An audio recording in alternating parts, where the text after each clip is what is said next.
Hello, everybody, and welcome to my book talk.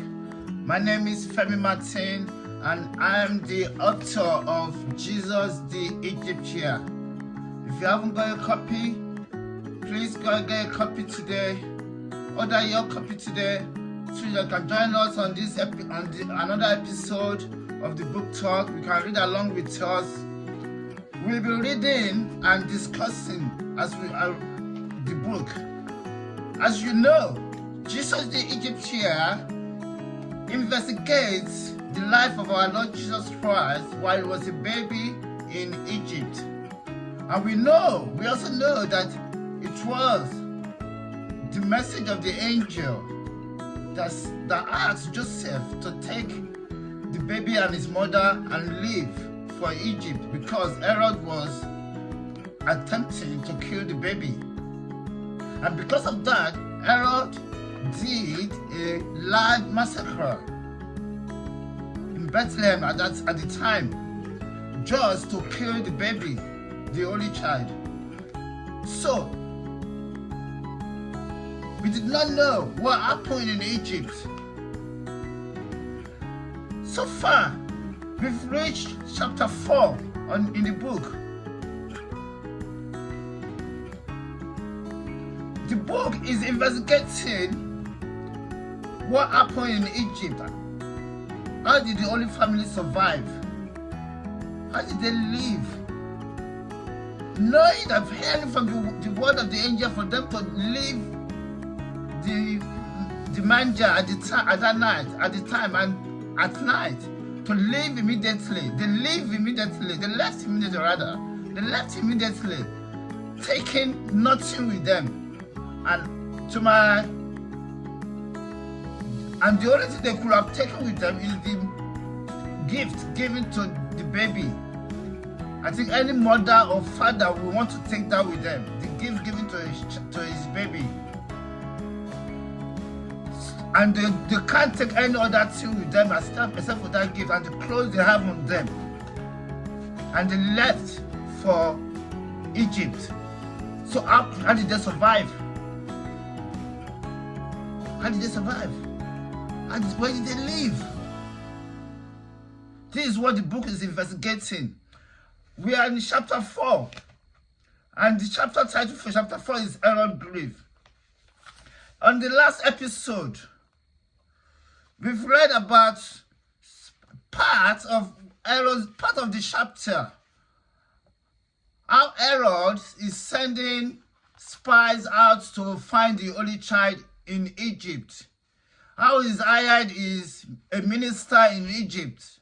How he elected a minister to send him to Egypt as his foreign minister. And the only job they have there is just to find the only child. If it's in Egypt or not. Because the noise in Egypt, mind you, the noise is in Egypt now.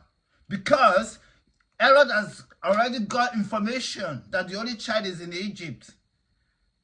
So he's sending spies out all over Egypt to find the only child. By electing a minister as his foreign minister, a man as his foreign minister to go and find him. Now we will read further from where we stopped on the last episode.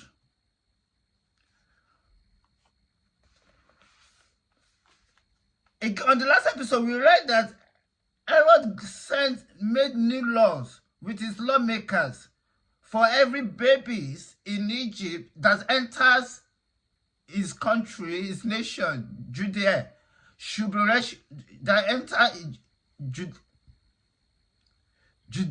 should be registered, and Galilee should be registered. But we shall see what happened later on in this episode. What it makes. And the chief and lawmakers all the chiefs and lawmakers have gone now, except for Herod and Herodine. Both sit and talk. Then suddenly a woman walks down from the entrance. Herod watches her as she approaches. The woman stops in front of the throne and speaks. I can't even bow to you, Herod. No, not anymore. You and your wife are murderers. even all your chiefs. You are all murderers. You killed my son. You killed my son, my baby. God will punish you for this, Herod. You shall be punished for every child soul you took away. Herod is frightened looking at the woman. His fright is not about the woman or what she is saying. It's the fact that she managed to reach his presence without being stopped. He cries out, Russell! Russell! Herod is crying out for his guards at this point now. He calls while the woman keeps talking. Nobody shows up, not even a guard. Gordon! Gordon! He calls again. The point is that as a king, Herod is expecting his guards to have interrogated the woman about his affairs in the palace, what he wants to be in the presence of the king for. But the woman got in without being stopped at all, which is what is causing his own fear now, Herod's fear.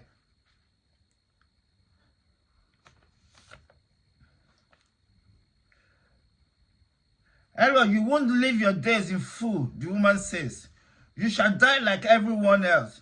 She turns to Herod and speaks. You, Herod, you are not a woman but a beast, because you allowed him to do what he did, killing all those children.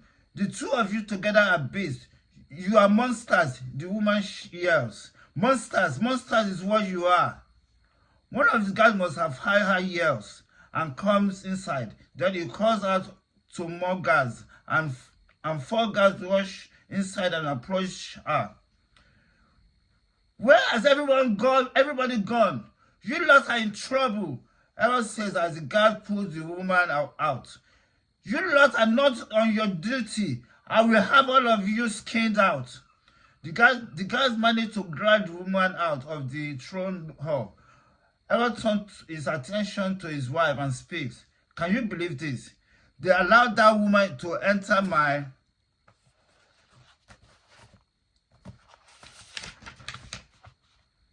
presence. Suppose she came to kill us. She would have done the job and nobody would have seen her. I'm shocked as well. What is this palace turning into? Herod, you need to take proper control of this situation. Your officers are relinquishing their duties. I know, my dear, it's my fault. I feed and keep them, yet they can't protect me. Yes, people like Herod will put their protection in man. They will trust their safety unto man and not unto God.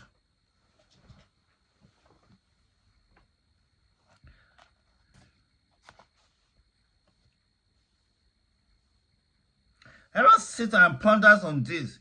It's not every day you are visited by your sins. That's only for the conscientious. But Herod isn't conscientious. In fact, he is far from it. He's not thinking about what he has done or everything the woman said. They didn't bother him as much as the fact that his guards led her into his presence. Herod is furious with his palace officials, and he's still pondering on that with his wife sitting beside him when he suddenly looks up. In the middle of the room, standing in the middle of the hair, is a baby who couldn't be more than 2 years old, with a golden crown on his head. Bright light surrounds him and his garment is sparkling with light. Herod wipes his eyes to see properly, thinking he's dreaming. He nudged his wife. Can you see him? He asks, pointing at the image. I can't see him, says Herod. What exactly can you see? Herod doesn't reply to her.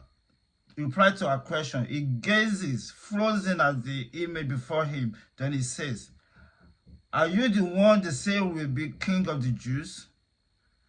No response comes from him, and he gets agitated and speaks. I'm the king of the Jews. I'm Herod the Great, king of the Jews. Not you, and it shall not be. I will find you and put an end to this chariot. He gets up and moves towards the middle of the room as he talks. But a few steps away from the image, he stopped. The infant in the image points a finger at him. Suddenly, Herod's ears open, and he hears babies, lot of them, crying in his head. He falls to his knee before the image, grabbing hold of his hairs. He holds his two hairs, rising again and walking back to his seat frustrated. Can you hear that? He asks, leaning into his wife. I can't hear anything. I can't see anything you are talking to, she says. You are not yourself anymore. You are acting like a crazy man. How it will sound if Judea should hear that their king is going crazy over a little child. Seriously? Herod says. I can hear babies crying, lots of them. There are no babies here. I can see. Come, let's go inside. You might be thinking too much. She rises and holds his hand. But I'm expecting some delegates from Galilee this afternoon. You are in no position to hold a meeting. Look at you. You are crazy over a little child. Herod stands up and holds his hand as they both walk away from the throne room. You continue to hear the cries of the babies even when the images disappears. And that's the end of the chapter, Herod's grief. We can see here that King Herod, naturally, a king that did such killing babies, their babies are innocent. What did they know? They just entered the world. That's the innocent bloods. You can't do that and get away with that. You can't do that and not go crazy. As a human, you have to be crazy. And within this is craziness, is seeing the image of baby Jesus appearing to him, even though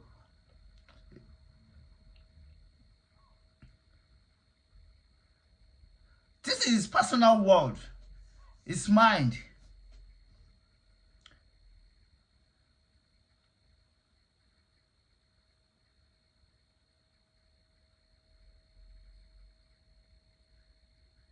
Hearing the voices of the babies that he had killed, crying in his ears.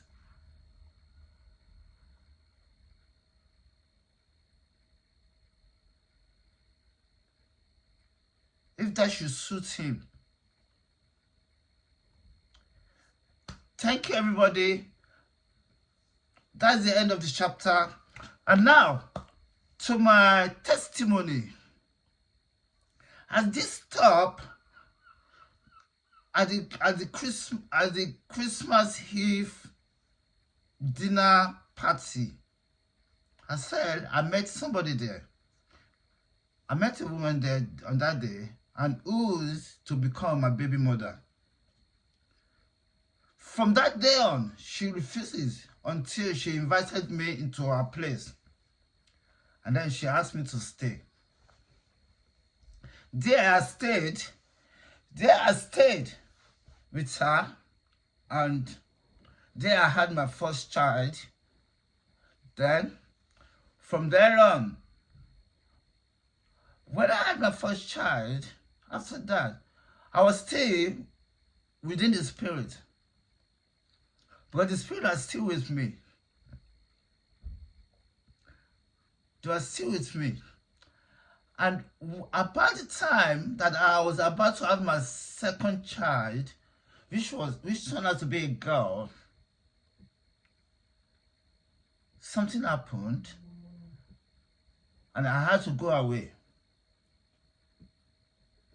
But before I went away, what happened was that I was pushing my first son to the park. And mind you, all this time I've stopped praying. And I'm not reading the Bible as well. But I'm still in the spirit. Because I still come talk to them. I talk to them. I see what goes on in the spirit. I talk, and at this time,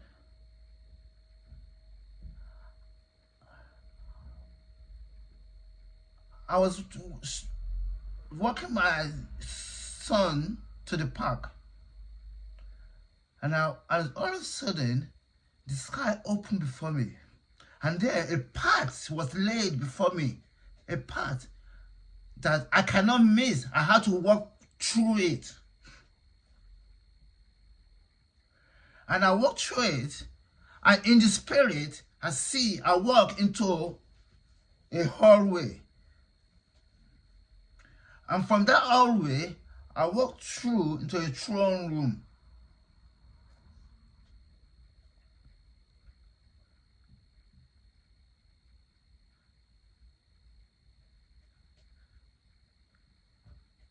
Into a throne room, and there a crown was placed on my head. Then I sat there,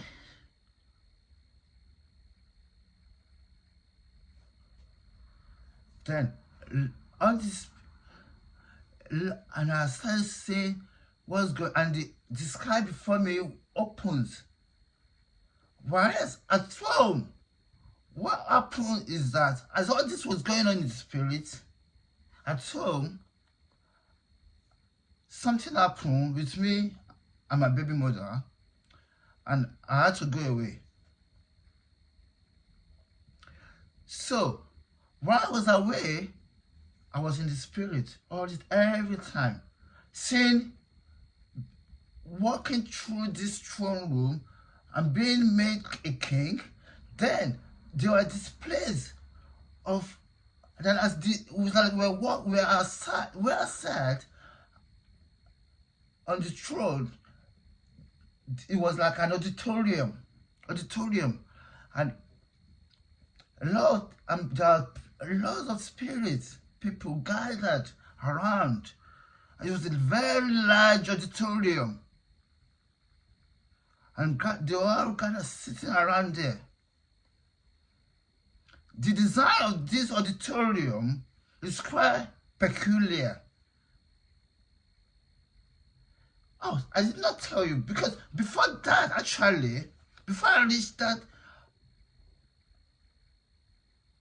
reached that,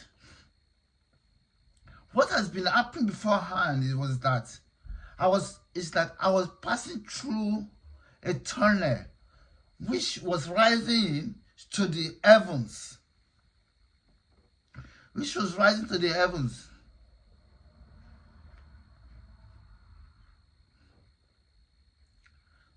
Then there was this sky, the sky was opening before me, and a lot of different spirits were appearing. But when I went through that tunnel, I appeared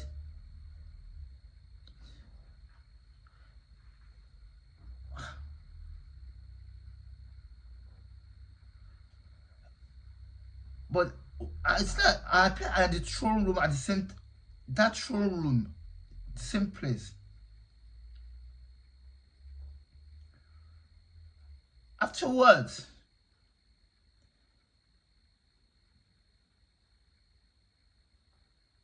I think I'm getting this a bit conjunctive, bringing them together, adding them together.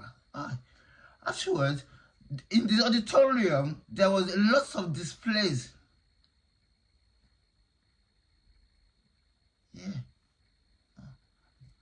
Displays, and a lot of people, but their spirits, I can say. And there was this peculiar spirit that's bothering me, which kept up with me even up to that point. It kept up with me up to that point. I know he's a devil, but he didn't believe me. He thinks I still didn't know who he is. Because I told him, and he still didn't believe, but he still kept up with me up to that point. And he took his seat on the other side of me, on the next side.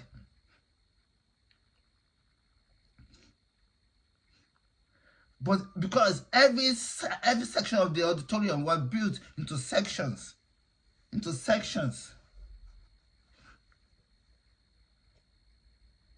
into sections. So like a book and into sections all around the auditorium, every booth, so like booths. And to my thinking, each section has a toilet that leads to the earth.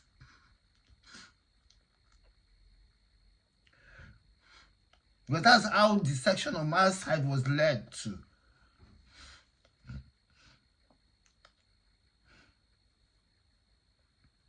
What happened afterwards, I will let you know on the next episode. Thank you, everybody, and goodbye.